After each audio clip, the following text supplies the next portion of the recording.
এই দেখো, কত সুন্দর সুন্দর চার চাকা যাচ্ছে।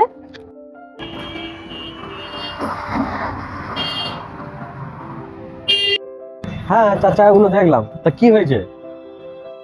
জীবনে যারা কঠোর পরিশ্রম করে তারাই এই চার চাকার মালিক হয় আর চার চাকার গাড়ির ভেতরে বসে। আরে তোমার এটা মনে হচ্ছে যে চার চাকার ভিতরে যারা বসে আছে তারা সবাই কঠোর পরিশ্রমী? একদমই ভুল ধারণা তোমার। যারা চার চাকার মধ্যে বসে আছে তাদের ভাগ্য সবারই ভালো, তারা হচ্ছে ভাগ্যবান মানুষ, সেই জন্য তারা চার চাকা গাড়ির মধ্যে বসে আছে। তুমি ফালতু বকছো কেন? আগে পরিশ্রম করতে হবে, তারপরে ভাগ্য।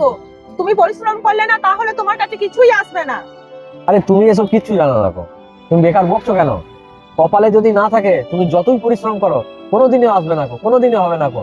আসল হচ্ছে ভাগ্য, যার ভাগ্যে যেটা আছে সেটাই হবে। তাই আবার হয় নাকি? তুমি তোমার ব্যাগটা আমাকে দাও তো। এই ব্যাগটা দেখো, আমি এইখানে রেখে যাচ্ছি। এইখানে থাকলো ব্যাগটা। তুমি পরিশ্রম না করে তুমি ভাগ্য দিয়ে কিভাবে ওই ব্যাগটা আনতে পারো আমি দেখছি। নিয়ে এসো ব্যাগটা।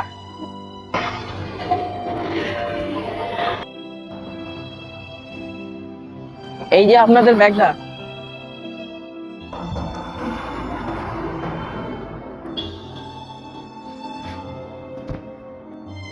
দেখলে, ভাগ্যে থাকলে ঠিক চলে আসে। এটা ভাগ্যের জন্যই কিন্তু আমার হাতে চলে আসলো, আমি কিন্তু পরিশ্রম করি নাই গো। এই সমাজে এখনো আমরা এই মানুষরা এখনো অনেক বোকা আছি, বুঝতে পারলে তো? যে দেখবে অনেক উঁচুতে চলে গেছে, পরিশ্রম করে ভাগ্যের জন্য অনেক উঁচুতে চলে গেছে, সেখানে কি বলে বলো তো? যে প্রচুর মেহনত করেছে তার জন্য আজকে ওই উঁচু জায়গায় চলে গেছে। আর যখনই সেই উঁচু জায়গা থেকে নিচে পড়ে যাবে তখন কি বলবে বলো তো? তখন ভাগ্যের দোষ দেবে, যে ওর ভাগ্যে এরকম ছিল তাই আজকে উঁচু থেকে নিচে পড়ে গেছে।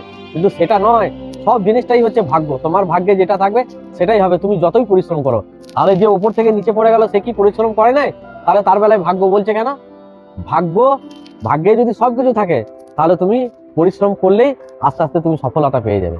ভাগ্যে কিন্তু থাকতে হবে, তবে তোমার পরিশ্রমটা নাম করবে, না হলে তোমার পরিশ্রমটা বিফলে যাবে। যতই তুমি পরিশ্রম করো, ভাগ্যে যদি না থাকে তুমি কোনোদিন সফল হতে পারবে না।